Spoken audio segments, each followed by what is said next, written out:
Assalamualaikum warahmatullahi wabarakatuh. Hai, perkenalkan nama saya Jusmiati. Di sini saya akan bercerita sedikit tentang kegiatan saya selama 10 bulan terakhir pada tahun 2020. Mengenal dunia kepenulisan dan penulis-penulis hebat serta mampu menerbitkan antologi cerpen. Jika ditanya, sejak kapan kamu mengenal dunia kepenulisan?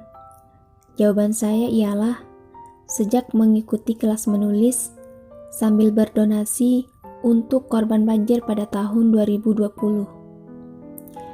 Berkat mengikuti kelas menulis itu, saya jadi sedikit punya gambaran apa saja sih yang harus dipersiapkan sebelum membuat cerita. Sebenarnya menulis itu tidak sulit, tapi yang sulit itu adalah menyelesaikan tulisan.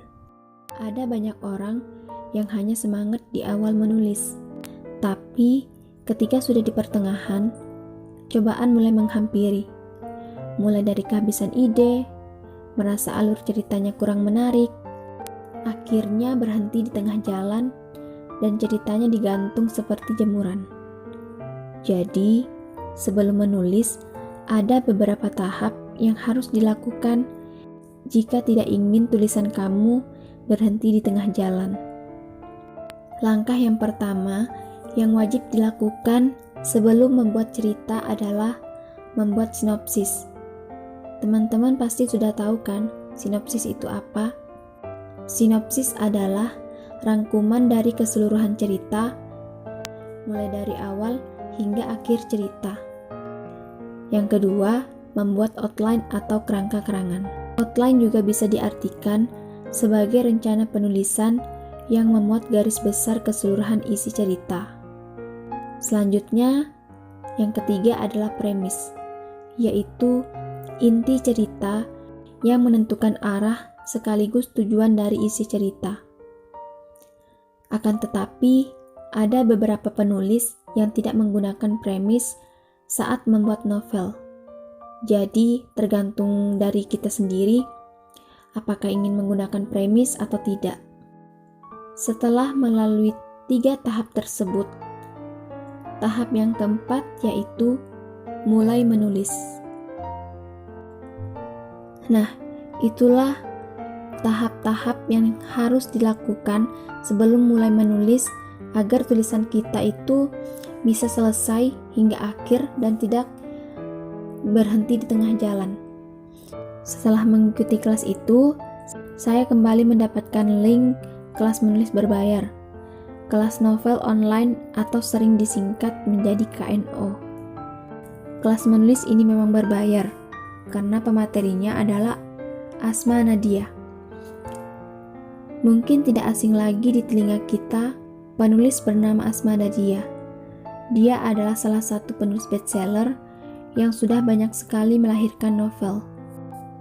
Bahkan ada beberapa novel yang sudah diangkat ke layar lebar, seperti Surga yang Tak Dirindukan, serta dijadikan sinetron seperti Istri Kedua. Tak berhenti di situ, setelah selesai mengikuti kelas novel online, saya kembali mengikuti kelas menulis online atau sering disingkat KMO, dan kelas menulis lainnya, mulai dari yang gratis hingga yang berbayar. Sejak saat itulah, saya semakin semangat untuk menulis dan punya keinginan ingin menerbitkan novel. Saya juga bergabung ke grup-grup penulis, dan di sanalah saya kembali bertemu dengan penulis hebat. Tak hanya itu, melalui grup tersebut, saya mendapatkan banyak teman online dari berbagai daerah, serta dipercayakan menjadi salah satu admin grup dan Instagram penulis favorit saya, yaitu sahabat Diana Feby. Bercerita sedikit tentang penulis favorit saya kenal dengan Kak Diana Feby, yaitu pada pertengahan tahun 2019. Waktu itu teman saya membawa novel ke kampus. Saat melihat judul novel yang dia bawa, saya tertarik, dan akhirnya saya memutuskan untuk meminjam novel tersebut. baru membaca halaman pertama, saya langsung jatuh cinta dengan tokoh dalam novel berjudul Dear Allah. Sebenarnya bukan hanya tokohnya sih, tetapi alur cerita yang dibuat penulis benar-benar sulit ditebak. Novel itu sukses membuat saya menangis sepanjang membacanya. Bahkan, saya rela tidak tidur satu malam hanya karena ingin menyelesaikan membaca novel tersebut. Nah, sejak saat itulah saya mencari tahu tentang Kak Diana Feby dan mengoleksi semua novelnya. Bagi saya, di tahun 2020, begitu banyak hal-hal tak terduga yang terjadi dalam hidup saya sekaligus memberikan pelajaran. Seperti saya bisa mendapatkan ilmu tentang kepenulisan, serta bertemu dengan penulis-penulis hebat. Bahkan, di tahun yang sama, akhirnya saya bisa menerbitkan 2 antologi cerpen. Antologi pertama berjudul Dermaga Rasa, dan antologi yang kedua berjudul Biografi Cinta dan Luka. Semua berkat KMO, sehingga saya bisa menerbitkan 2 antologi cerpen bersama teman-teman di KMO. Meskipun hanya antologi, tetapi saya sangat bersyukur karena dengan kedua antologi tersebut, saya bisa mengungkapkan perasaan yang selama ini terpendam menjadi sebuah karya. Antologi cerpen Biografi Cinta dan Luka diambil dari kisah cinta dalam diam saya kepada seseorang yang sampai saat ini tidak pernah dia tahu. Meskipun sebenarnya tidak sepenuhnya sama, karena dibumbui dengan imajinasi agar lebih menarik. Alasan saya mengambil cerita itu karena saya ingin berbagi kisah kepada pembaca bahwa cinta dalam diam itu selain indah juga memberikan luka. Sebab kita hanya bisa mencintai tanpa dicintai dan hanya mampu memendam tapi tidak berani mengungkapkan. Perempuan kebanyakan memang seperti itu.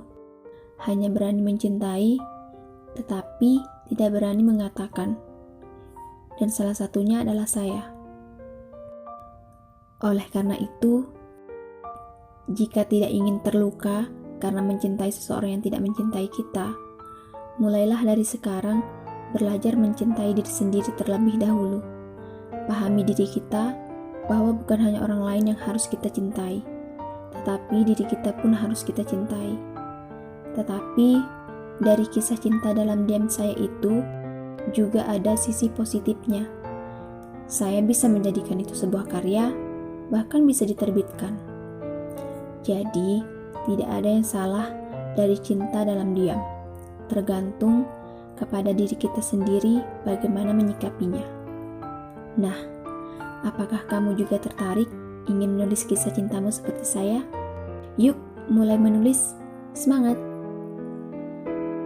Cukup sekian dari cerita saya. Semoga bermanfaat. Terima kasih.